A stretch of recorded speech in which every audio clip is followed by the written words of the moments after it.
dengan sungguh-sungguh. Suatu hari, seorang guru membawa sebuah gelas berisi air yang sangat kotor di dalam gelas. Ia bertanya kepada murid-muridnya, "Siapa yang mau meminum air ini?"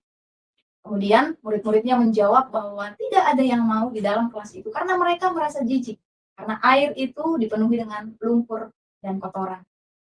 Kemudian guru tersebut mulai menuangkan air bersih ke dalam gelas yang kotor itu. Namun walaupun demikian, dan meskipun air bersih terus-menerus dituangkan ke dalam air yang kotor itu, air itu tetap keruh. Dan tidak ada yang mau untuk meminumnya. Lalu guru itu berkata, jika kita ingin gelas ini benar-benar bersih, kita tidak cukup hanya menuangkan air bersih ke dalamnya. Tapi kita harus membuang air kotor itu terlebih dahulu, kemudian kita mencuci gelasnya, lalu kita menuangkan air yang baru. Bapak, Ibu, dan Saudara yang terkasih, setiap manusia pernah melakukan kesalahan.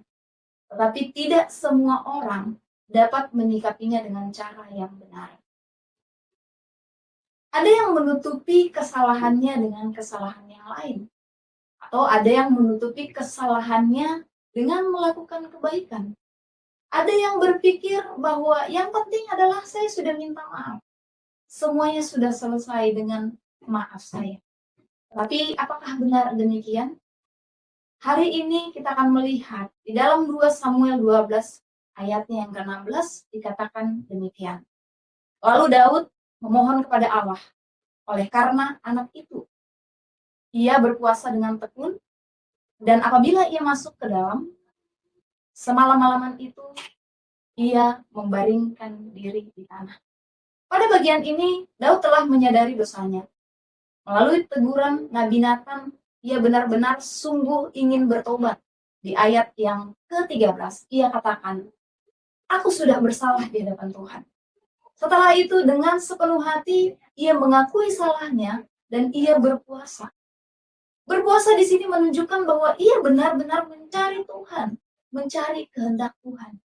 Dan berbaring di tanah adalah bentuk kehancuran hatinya, dan Daud ingin merendahkan dirinya di hadapan Tuhan. Kita ketahui bersama bahwa ia adalah seorang raja. Biasanya ia duduk di singgasana raja.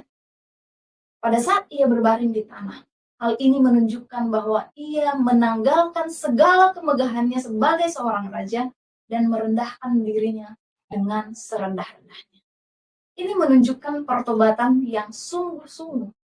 Bapak, Ibu, dan Saudara yang terkasih, berapa banyak di antara kita, ketika kita melakukan kesalahan, ketika kita berdosa, kita datang dan bertobat dengan sungguh-sungguh kepada Tuhan. Air kotor yang saya ceritakan di awal adalah melambangkan hati manusia yang penuh dengan dosa. Hati kita tidak akan sepenuhnya bersih dengan perbuatan baik yang kita lakukan. Apabila kita tidak bertobat dengan sungguh-sungguh, hati kita akan tetap berada di dalam kondisi yang sama.